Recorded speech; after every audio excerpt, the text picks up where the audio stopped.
Welcome to Nardar Academy. This video is about complex integration. See, for doing integration of complex valued functions, we mainly require three theorems. The first one is Cauchy's theorem. Cauchy's theorem states if f of z is an analytic function inside and on a simple closed curve C, okay, then the value of the integral is equal to 0. See here C is a simple closed curve, okay, and f of z is a function which is defined inside and on C, and this function does not have any singularities. Okay, in that case, if there is no singular point inside and on C, then the value of this integral is equal to 0. So this is the statement of Cauchy's theorem. The next one is Cauchy's integral formula. Here, this theorem says, suppose if we have a singular point z0 in the inside C, okay, in the interior of C, suppose if we have z0 as a singular point, then the value of the integral over C, f of z by z minus z0 dz is equal to 2 pi a into f of z0. Okay, right. Then by induction, this Cauchy's integral formula can be extended like this. Integral over C f of z by z minus z0 the whole power n plus 1. So here z0 is a simple pole. Okay, that is singular point. Na? We classify into poles, essential singularity and removable singularity. No. So here if this is a pole of order 1, this is the formula. If it is a pole of order n plus 1, in that case, the value of the integral f of z by z minus z0 the whole power n plus 1 dz is equal to 2 pi I by n factorial. Here what is this n? This power is n plus 1 here, no? Then n factorial should have come here. Into f nth derivative. This is not power, this is derivative. F nth derivative of z0. Okay, with these two theorems itself, we can evaluate all the complex integration. Okay, but we have one more theorem called Cauchy's residue theorem, which is the replacement for these two theorems. That is, instead of using these two theorems, we can make use of residue theorem. The calculation here is very simple. Okay, so this is an alternate for the previous two theorems. Okay, we can do by using any one of these theorems, right? So what is the statement here? Cauchy's residues theorem states, suppose if we take an analytic function f of z, okay, inside and on a simple closed curve C, and this function has finite number of poles within C. That is, in Cauchy's theorem, we have taken without any singularities. Here in integral formula, we take only one singular point z0. But here, how do we take? We take any finite number of poles. Okay, any finite number of poles can be there inside C. In that case, the value of the integral f of z dz is equal to 2 pi a into sum of the residues of f of z. Okay, so this is the third theorem. Why I am saying this one will be easiest means, see, if we don't have any singular points, then the value is 0. Okay, so it will be simple. But when you have two or more poles, if you make use of this formula, then only for one pole you can calculate this. So here if you have two or more poles inside C, in that case you have to split the function by partial fractions and then calculate the value of the integral at each and every pole, and then you have to add it. Okay, so that is why this will be somehow bigger than residue theorem. So you have to split the function by using partial fraction in case you have two or more poles inside C. Okay, otherwise this will be similar to this one only. Whereas here, even if we have 10 or 12 poles, we can complete the problem in a single step by calculating its residues alone. No need to go for partial fractions and all. By calculating the residues, we can complete the problem. Okay, I have already posted a video regarding singular points and how to calculate residues at the singular points. I have given the link in the description box. If you want, you can go through that video. Okay, right. Now let's see some problems based on the three theorems. This is the first problem. Evaluate integral over C dz by z square plus 4 the whole square around the closed contour mod z minus I equal to 2. So this is the function and this is the simple closed curve. This is the circle, you know, circle with center at I. Z minus I is there, no? So Z minus whatever number you have, this will denote the center of the circle, and the value on the right hand side will give you the radius. Okay, we have to evaluate this integral over this circle. So the first step is equate the denominator to 0. What is the denominator here? Z square plus 4, the whole square. Equate it to 0. So what do you have? Z square plus 4 equal to 0 2 times. So Z square equal to minus 4. So if you take square root, you will get Z equal to plus or minus 2i. So since we have square, everything is 2 times. So that means we have two singular points which are repeated twice. The singular points are plus or minus 2i. So minus 2i is a double pole. If it is pole of order 2, what do we say? Double pole or dipole. And plus 2i is also a double pole. So this is the first step, okay, in doing complex integration. The first step is what? Finding the singular points. After finding the singular points, you have to check whether these singular points are lying inside your given simple closed curve or not. Okay, so I am going to check whether these points are lying inside or outside C. You can check it in two different ways. One is either with the help of graph. That is, you can draw the diagram and you can check whether it is lying inside or not. Otherwise, you can check it with the equation of the circle itself. First, let me explain this one.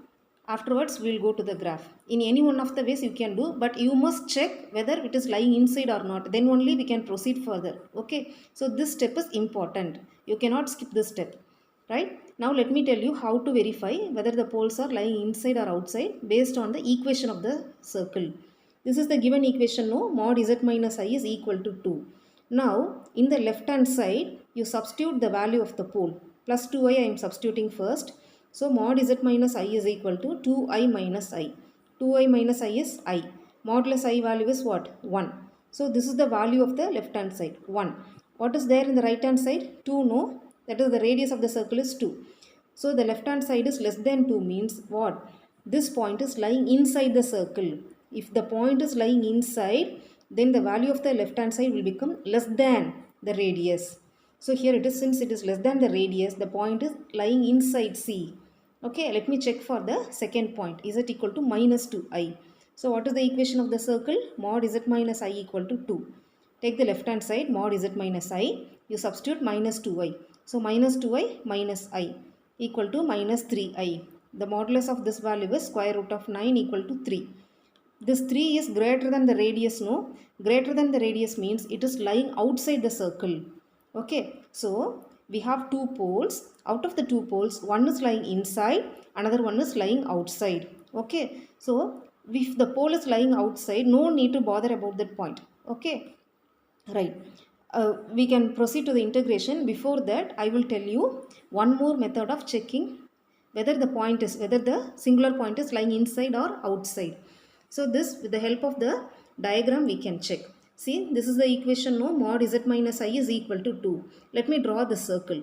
Here z minus something is given, no? That is the center. So the center is I. I means what? Real part is 0, imaginary part is 1. That means 0, 1 is the center. And radius is the right hand side, no? So radius is equal to 2 units. So with the 0, 1 as the center and 2 as the radius, you have to draw a circle. Okay. So draw the real and imaginary axis. This is origin. Okay. 0, 2 means it will be on the imaginary axis, no? 0, 1, 2. So this is 2. Right. Sorry, 0, 1. Sorry. 0, 1. So 0, 1, 1. This is the center. With 1 as center and 2 as radius, you have to draw a circle. So 2 radius means just you do one thing. This is the center, no? Move 2 points forward, 2 points backward. So if you move from here, if you move 2 points forward, you will get 3. If you move 2 points backward, you will get 0, minus 1, right? And then in the same way, here move 2 points on the right side, move 2 points on the left side. Okay, and then you draw the circle. The circle will be coming like this. Now what are the poles? One is plus 2i, another one is minus 2i. These are the poles, no? Plus 2i means 0, 2. So 0, 2 means what? This is the point, 0, 2. This is the point corresponding to plus 2i. Yes, obviously it is lying inside. Another point is what? Minus 2i. Minus 2i means what? 0, minus 2. It is lying outside. So the same result we are getting, no? So one pole is lying inside, the another pole is lying outside. So the outside pole, the pole which is lying outside, we are not bothered. We are going to calculate the residue only for the pole which is lying inside. So 2i only I am considering. 2i is a pole of order 2 for this one. So for calculating the residue, first you split this denominator. Already we have splitted there in the first step. No, you write that z square plus 4 can be written as z plus 2i into z minus 2i the whole square. Now this is the term z minus 2i is the term containing this pole, isn't it? So keep that term alone in the denominator. Bring the remaining terms to the numerator. Understand? That is the term containing the pole which is lying inside. That term alone has to be kept in the denominator. The remaining rest of the factors has to be in the numerator. That is why I rewrite this function f of z here. Okay. We cannot proceed with the same f of z. I am rewriting it because for finding the residue, the term containing the pole which is lying inside C should only maintained in the denominator. Rest of the terms should be kept in the numerator. Okay. Now you take the numerator as your g of z. Okay. Since this is a pole of order 2, no, for calculating the residue, take the numerator as g of z and find first order derivative.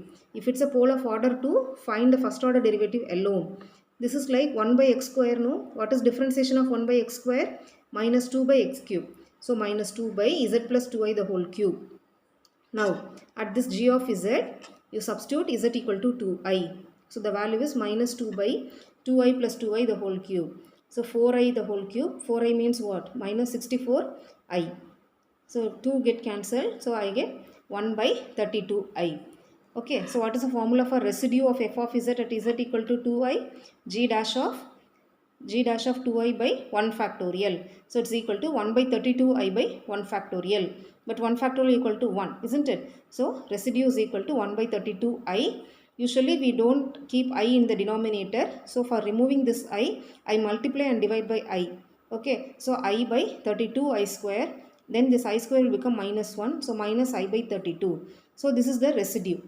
What is the result of Cauchy's residue theorem? Integral over C f of z dz is equal to 2 pi a into sum of the residues. So 2 pi a into only one pole is lying inside. So here only one residue I am having. So minus I by 32. So multiply, the answer is pi by 16. So this pi by 16 is the value of the given integral. Okay, right. Then next problem. Evaluate integral over C z square by z minus 3 dz where C is the circle, mod z equal to 1. So as usual, equate the denominator to 0. Z minus 3 equal to 0. Therefore, z equal to 3 is the simple pole. Okay. Now let's see whether it is lying inside or outside C. See, mod z equal to 1 means it's a circle with center at 0, 0 and radius equal to 1 unit. So radius equal to 1 unit na, but here z is what? 3. Obviously it will lie outside. Okay, this is the graph you know. See, 1 unit means with the 0 as center, take 1 unit on all the 4 sides, join them together. So this is the required circle. Where is your point 3? Point 3 is here. So it is lying outside my C. Okay, so this is the only singular point which is also lying outside C. That means what? My function f of z is analytic inside and on this closed circle C. That means there is no singular point inside this C. Therefore, by Cauchy's theorem, the value of the integral is equal to 0. No need to do anything. Can you understand? Okay. Then the next problem is evaluate integral over C e power 2z by z plus 1 the whole power 4 dz where C is the circle, mod z equal to 2. Right. Now equate the denominator to 0. Z plus 1 the whole power 4 equal to 0. That is z equal to minus 1. Therefore, minus 1 is a pole of order 4. So, minus 1. What is the given circle? Mod z equal to 2. That means 0 is the center and radius is equal to 2 units. But here we are getting minus 1 only, no? So, obviously it will lie inside the circle. Okay, right. So, this is the only pole which is also lying inside C. So, we can calculate the value of the integral. Now, this problem can be done by using Cauchy's residue theorem also. But here I am going to explain you this by using Cauchy's integral formula. Okay, in both the ways you can do. So for doing this problem by Cauchy's integral formula, this is the term containing the residue, no? Without this term, you take the remaining function as f of z. Okay, So f of z integral over c, this is your f of z. F of z by z plus 1 the whole power 4 dz is equal to, what is the formula? 2 pi I by 3 factorial.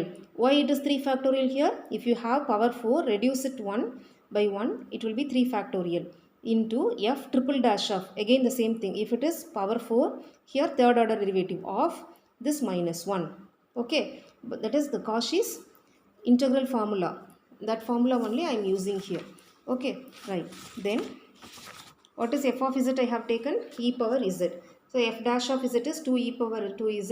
F double dash is 4 e power 2z. F triple dash is 8 e power 2z. So f triple dash of minus 1 is equal to 8 e power, substitute z equal to minus 1, 8 e power minus 2. That's all. So the value of the integral is equal to 2 pi I by 3 factorial. No, what is 3 factorial? 3 into 2 into 1. So it's 6. 2 pi I by 6 into 8 e power minus 2. So after simplification, the answer is 8 by 3 pi I e power minus 2. Okay, the same problem can be done by using Cauchy's residue theorem also. Okay, right. Then next problem. Evaluate integral over c e power z plus z sin hz by z minus pi I the whole square dz, where mod z is equal to 4. So as usual, equate the denominator to 0. So z minus pi I the whole square equal to 0. That implies z equal to pi I. So pi I is a pole of order 2. Now you have to check whether this pi I is lying inside or outside my circle. See, pi should be taken as 3.14. It's approximate value. Okay. So first let me check with the graph. 0 is the center and radius equal to 4 unit. No. So you draw the circle with radius 4 units. This is what I said, pi equal to 3.14 we are taking. Pi I means what? 0, 3.14. So 0, 3.14 will be somewhere here. So it's obviously lying inside C. Okay. So let us check with the equation. In any one of the ways you can do. Okay, right. So the equation is mod z equal to 4. Put z equal to pi I. So mod pi I equal to what? Root pi square equal to pi. Pi is nothing but 3.14 is the approximate value, which is always less than 4. Therefore, if you get the value of the left hand side less than the radius, it is lying inside. Okay, since it is lying inside, we can evaluate the integral by using Cauchy's residue theorem. So let me find out the residue of f of z at z equal to pi I. This is a pole of order 2, no? So the formula is g dash of pi I by 1 factorial. What is g of z? The numerator of f of z. Okay. What is there in the numerator? E power z plus z sin hz. Now differentiate it once. E power z plus, this is product, no? So UV method I am applying. Z into differentiation of sin is cos plus sin hz into differentiation of z is 1. Now you substitute z equal to pi I. So e power pi I plus pi I into cos h pi I plus sin h pi I. E power I theta is nothing but cos theta plus I sin theta. So this is cos pi plus I sin pi. Here cos h pi is minus 1. So minus 1 pi I, sin h pi I is 0. Right. Okay, so the answer is minus 1 minus pi I. Therefore, the residue is equal to minus 1 minus pi I by 1 factorial, which is 1. Now, the value of the integral is equal to, what's the formula for the integral value? 2 pi I into sum of the residues. So 2 pi I into minus 1 minus pi I. So the answer is minus 2 pi I plus 2 pi square. Okay, that's all. Thank you.